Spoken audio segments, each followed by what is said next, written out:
નજર કરીએ ને વાત અમદાવાદની કે જ્યાં અમદાવાદમાંથી પકડાયેલા 5 આતંકીઓના તપાસમાં મોટા ખુલાસા થયા છે ને આતંકી મહિલાની તપાસ દરમિયાન અનેક ચોંકાવનારા ખુલાસા થયા હતા। આતંકી મહિલા કે જે સમા પરવીન અને તેની તપાસ દરમિયાન અનેક મોટા ખુલાસા થયા છે। સમા પરવીનને કરેલી સોશિયલ મીડિયા પોસ્ટ સામે આવી છે અને સમા પરવીને પાક ચીફ અસીમ મુનીરને સંદેશો લખ્યો હતો। भारत पाक संघर्ष दरमियान आ संदेश लख्यो હતો ने गजवा उल हिंद प्रोजेक्ट खिलाफत शुरू करवा माटे संदेश लखवामां આવ્યો હતો। तो भारतमां खिलाफत व्यवस्था स्थापित करवा अंगे उल्लेख करायो छे। भारतमां हिंसा माटे उश्केरણીજનક ભાષણનો પણ ઉલ્લેખ કરવામાં આવ્યો અને હિન્દુ સમુદાય અને આગેવાનોને નિશાન બનાવવા પણ આ મેસેજમાં ઉલ્લેખ કરવામાં આવ્યો છે। લાહોરની લાલ મસ્જિદના ઇમામ અબ્દુલ અઝીઝના બયાનનો પણ ઉલ્લેખ થયો છે અને અનેક એવા તપાસ દરમિયાન ખુલાસા થયા છે।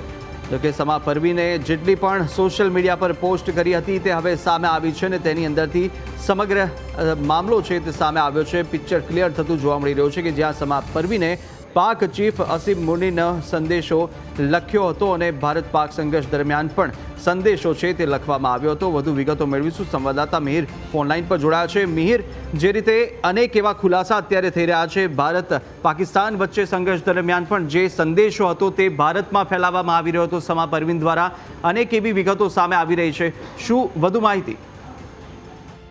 બિલકુલ કુશાગ્ર, દિવસેના દિવસે એટીએસ દ્વારા જે તપાસ કરવામાં આવી છે, જે અલકાયદાનો જે વિચારધારા રાખતા જે 4 આતંકીઓને પકડ્યા હતા ને ત્યારબાદ જે તેની મુખ્ય સૂત્રધાર એટલે કે સમા પરવીનને જે પકડવામાં આવી હતી, જે બેંગ્લોરથી પકડાઈ હતી ચોક્કસથી, ત્યારબાદ જે તપાસ કરવામાં આવી,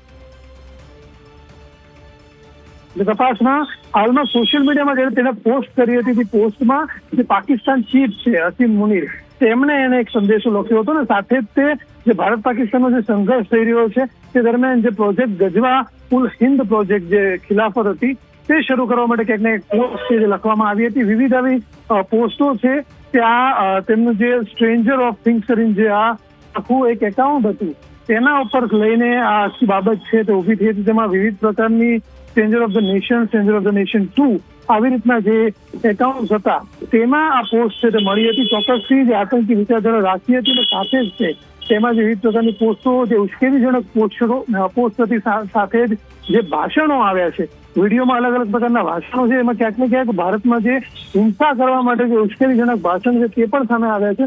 ચોક્કસથી અત્યારે હાલમાં લાહોરની જે લાલ મસ્જિદના ઇમામ અબ્દુલ અઝીઝ છે તેના બયાનનો પણ આ વિડીયોમાં ઉલ્લેખ થયો હોય એવા વિવિધ વિડીયો પોસ્ટ સામે આવી છે। અત્યારે હાલમાં પણ વધુ તપાસ છે તે એટીએસ દ્વારા કરવામાં આવી રહી છે।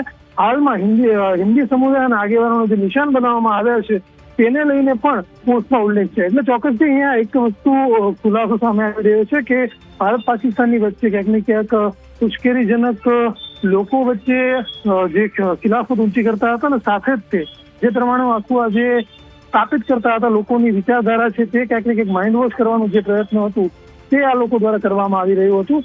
અત્યારે હાલમાં તમામને પકડવામાં આવ્યા છે અને આગળ બીજા કેટલા હજી આની સાથે સંકળાયેલા છે તેની તપાસ અને પૂછપરછ છે તે એટીએસ દ્વારા અત્યારે હાલમાં શરૂ। કુશાગ્ર, બિલકુલ મિહિર, માહિતી સાથે જોડા બદલ આપનો આભાર।